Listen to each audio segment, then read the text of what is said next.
जो सोफिस्टिकेशन है वो घर चली जाएगी। प्लानिंग तो लाइफ में ही नहीं करती, शो के लिए क्या करूँगी। कुछ तो अच्छा हो ही जाएगा। यानी ये पहला शो है जिन्होंने मुझसे पूछा कि आपको ये शो करना है। अगर कोई मेरी इमेज है उससे कोई प्रॉब्लम नहीं है, और अभी क्योंकि मैं कुछ नहीं कर रही हूँ इसलिए मैं ये कर सकती हूँ। उनसे मुझे डर कम लगने लगे। काफी कुछ चीजों से डर लगता ही है, वरना ही मुझे बुलाते नहीं। उन लोगों ने मेरी सोच बदल दी है। हाय, मैं हूँ श्रुति झा और आप मुझे देख रहे हैं फर्स्ट इंडिया टेली पर। हमारे साथ बेहद ही टैलेंटेड, मतलब टीवी की सबसे कमाल की एक्ट्रेस, जिनकी हर एक अदा, हर एक मुस्कान पर लाखों लोग कुर्बान हैं, वो अब अपनी मासूमियत को छोड़कर खतरों से खेलते हुए दिखाई देंगी। श्रुति की बात कर रहा हूँ। श्रुति, मतलब आप बहुत ही पढ़ी लिखी, बहुत ही संजीदा, सोफिस्टिकेटेड सी लगती हैं। इस बार ये खतरों से खेलते हुए कैसे लगेंगी वो देखना चाहते हैं। जो सोफिस्टिकेशन है वो घर चली जाएगी मेरे ख्याल से, जब बहुत डर लगेगा तो। अब ये तो मैं भी देखना चाहूँगी कि खतरों से मैं खेल पाती हूँ, ये खतरे मेरे साथ खेलते हैं। we'll only find out once we go ahead and shoot the tasks. But मैं चाहती हूँ कि मज़ा आए, जो भी डर भी लगे लेकिन टास्क करने में मज़ा आए, ये मेरी उम्मीद रहेगी। देखिए, खतरों की तो बात है, लेकिन वहाँ ज़्यादा जो है वो मेंटल स्ट्रेंथ का गेम होता है, और जो कि हमें समझ में आता है कि आपका जो कोर है, जो मेंटल स्ट्रेंथ है, वो बहुत ज़्यादा है। तो मेरे ख्याल से वो बड़ा इंटरेस्टिंग होगा, जिस अंदाज में आप कोई भी जब टास्क होगा तो उसको किस तरीके से आप लेती हैं। I'd like to believe कि मेंटली मेरी कुछ स्ट्रेंथ है, लेकिन जिस किस्म के टास्क ये लोग प्रिपेयर करके लाएंगे उसके लिए एक अलग लेवल का प्रेपरेशन चाहिए मेरे ख्याल से। अभी से मेंटली प्रिपेयर्ड होने से ज़्यादा मेरे ख्याल से ये शो करने के बाद मेरी मेंटल स्ट्रेंथ मेरे ख्याल से बढ़ जाएगी। प्लानिंग में कितना बिलीव करती हैं, क्योंकि मुझे लगता है यहाँ पर बहुत ही स्पॉन्ट होने वाली चीज़ें हैं, वहाँ वो प्लानिंग शायद काम आए ना आए। नहीं, मैं प्लानिंग तो लाइफ में ही नहीं करती, शो के लिए क्या करूँगी। I think I am trusting my self कि स्पॉन्टेनिटी में आई विल गेट लकी, और कुछ तो अच्छा हो ही जाएगा। सो आई एम ट्रस्टिंग कि स्पॉन्टेनियसली कुछ अच्छा हो जाएगा। और श्रुति, मतलब फिक्शन में इतने साल से इतना बड़ा नाम आपने, एक मुकाम हासिल किया है, एक अलग ही फैन फॉलोइंग है आपकी। अचानक से रियलिटी शो, और वो भी इस अंदाज का, जो कि अलग ही एक अतरंगी शो है जिसमें बहुत ही ज़्यादा डेयर चाहिए, वो चुनने के पीछे कारण क्या था? कारण यही था कि ये पहला शो है जिन्होंने मुझसे पूछा कि आपको ये शो करना है। तो और ऑफ कोर्स ये बहुत मुश्किल शो है, आसान नहीं है। मेरे ख्याल से सिर्फ मैं ही नहीं, बाकी कंटेस्टेंट्स के लिए भी बहुत हिम्मत की बात है कि उन्होंने इस शो के लिए हाँ कहा है। हैविंग सेड दैट, मुझे ये भी लगता है कि ऐसे मौके हर किसी को ज़िंदगी में नहीं मिलते कि आपको एनिमल्स के साथ इस तरह इंटरैक्ट करने का मौका मिले, ऐसे लोकेशंस पे आप जा सके, उस हाइट से दुनिया को देख सके जिस हाइट पे ये लोग हमें लेकर जाएंगे। तो मेरे ख्याल से इस किस्म के मौके को मैं हाथ से नहीं गंवाना चाहती थी। That was one of the reasons I कहीं ना कहीं वो आपके एक जो पब्लिक इमेज है, वो पर्सोना है, वो कहीं आड़े आ रही थी। शायद वो मेकर्स बचते थे आपको रियलिटी शोज पे अप्रोच करने के लिए। नहीं, ऐसा नहीं था, बिल्कुल भी नहीं। मुझे अगर कोई मेरी इमेज है उससे कोई प्रॉब्लम नहीं है, और अगर वो बनी रहे तो भी प्रॉब्लम नहीं है, अगर टूट भी जाए तो कोई प्रॉब्लम नहीं है। ये शो इस इंटेंशन से मैं बिल्कुल नहीं कर रही नहीं कि नहीं, आप नहीं, वो जो मेकर्स हैं वो डरते थे नहीं आपको नहीं, अप्रोच करने ऐसा कुछ नहीं है एक्चुअली। ये बहुत गलत सोच होगी कि किसी ने मुझे रोक लिया हो। लेकिन ऐसा होता है कि जब हम कोई डेली सोप कर रहे होते हैं, कोई वक्त ही नहीं होता है कि हम कुछ और कर सकें, because we are shooting every day. तो इसलिए नहीं आ पाया मौका, और अभी क्योंकि मैं कुछ नहीं कर रही हूँ इसलिए मैं ये कर सकती हूँ। और मुझे लगता है क्योंकि मैं कुछ नहीं कर रही हूँ तो मैंने खुद को ये लिबर्टी दी है ये सोचने की कि शायद आई कैन अचीव दिस।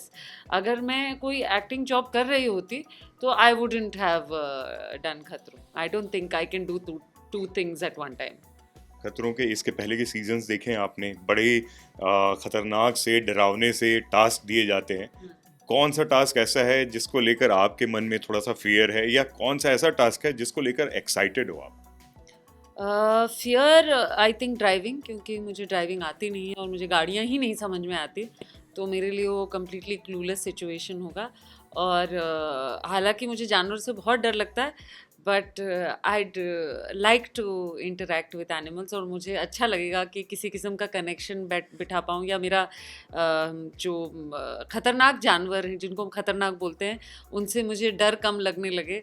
तो मुझे अच्छा लगेगा कि मैं शायद एनिमल्स के साथ अच्छे से इंटरेक्ट कर पाऊँ, तो दैट वुड बी एक्साइटिंग।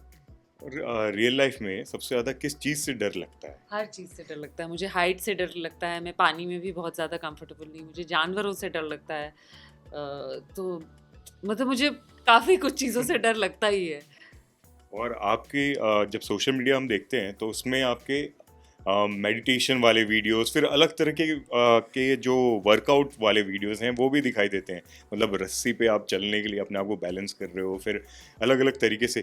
तो क्या पहले ही दिमाग में था कि इस तरीके का कुछ शो आने वाला है, तो फिजिकली भी अपने आप को मेंटेन कर लिया जाए ट्राई उसके नहीं लिए? नहीं, इनफैक्ट सैडली पिछले 1 महीने से मैंने स्लैक लाइनिंग की ही नहीं है, and I miss it a lot, but that's a different conversation all together. Slack line मेरी ज़िंदगी में पहले आया, और मेरे ख्याल से मैंने कुछ ज़्यादा डाल दिया इंस्टाग्राम पे, इसीलिए इन्होंने सोचा कि मुझे खतरों कर लेना चाहिए, वरना ये मुझे बुलाते नहीं।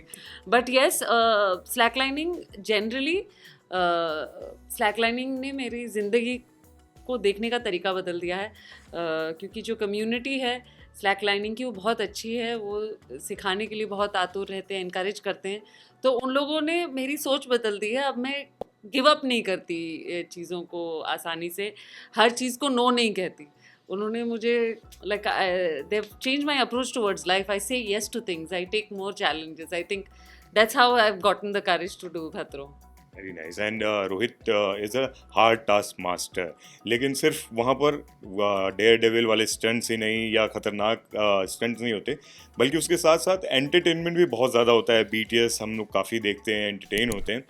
इस बार आप कितना आपको लग रहा है कि, क्योंकि सब एक से बढ़कर एक कंटेस्टेंट्स जा रहे हैं और बड़े इंटरेस्टिंग लोग हैं, आप क्या एक्सपेक्ट कर रहे हो उनसे? मुझे लगता है बहुत मज़ा आएगा, क्योंकि बहुत इंटरेस्टिंग ग्रुप ऑफ पीपल है, और बहुत एंटरटेनिंग ग्रुप ऑफ पीपल हैं। तो सबके साथ बहुत मज़ा आएगा, और क्योंकि इतने मज़ेदार लोग हैं तो उनके साथ मुझे भी मज़ा आएगा। अ, कौन सा ऐसा कंटेस्टेंट है जिसको आप टफ कंपटीशन देखते हो, या फिर किसके साथ आप ऐसा, मतलब एक वो होती है ना कि केमिस्ट्री बन जाएगी, बॉन्डिंग हो जाएगी, ये एक्सपेक्ट कर रहे हो? आई एम होपिंग कि हर किसी से ही दोस्ती हो जाएगी, क्योंकि अच्छा रहेगा, क्योंकि हम 1 महीने के लिए वहाँ जा रहे हैं, 1 डेढ़ महीने के लिए शायद हम वहाँ जा रहे हैं, और बहुत वक्त है, और एक नए इंसान से बात करना, उससे दोस्ती कर लेना बहुत एक्साइटिंग प्रोसेस होता है, and to get to know a new person is very interesting. तो वो मैं काफ़ी इंजॉय करती हूँ, तो मुझे हर किसी से दोस्ती करने में मज़ा आएगा। और आपके मेरे ख्याल से सबसे ज़्यादा जो दोस्त हैं वो आपकी किताबें हैं, आप लेके जा रही हैं। हाँ, मैं किताबें लेकर जा रही हूँ। अब वो पढ़ने का कितना वक़्त मिलेगा वो मुझे पता नहीं, पर लेकर तो जा रही हूँ। और आपकी जो ज्ञान की बातें हैं, जो अनुभव है अभी तक का, वो अपने आपके दोस्तों के साथ आप शेयर करने वाले हो वहाँ पर? देखते हैं अब जाके वहाँ क्या होता है। वहाँ पे लोग अपने अनुभव, इतने सारे अजीब-अजीब अनुभव लेकर आएँगे कि उनसे सीखने को बहुत मिलेगा। तो मैं चाहूँगी कि मैं दूसरों की कहानियाँ ज़्यादा सुनूँ, अपनी कहानियाँ सुनाने के अलावा। एट लास्ट, क्योंकि वक्त कम है, आपके जो इतने सारे फैंस हैं, इतने सालों में आपने इतनी बड़ी एक्सटेंडेड फैमिली एक बना ली है, उन सबको भी फर्स्ट इंडिया टेली पर आप क्या कहना थैंक यू सो मच आपके प्यार के लिए, आपके सपोर्ट के लिए। आई होप ये शो देखने में आपको बहुत मज़ा आए, और आप ये शो देखते रहें। Thank you so much for giving your valuable time. और उम्मीद करते हैं कि आप जिस अंदाज से आज तक अपने दोस्तों को, अपने फैंस को, अपनी एक्सटेंडेड फैमिली को एंटरटेन करते आए हैं, एक सपोर्ट सिस्टम आपने पाया है, इस शो में भी आप एक अलग मुकाम पर जाएं और हमेशा की तरह आप नंबर 1 यहाँ भी साबित हों। Thank you. Thank you so much.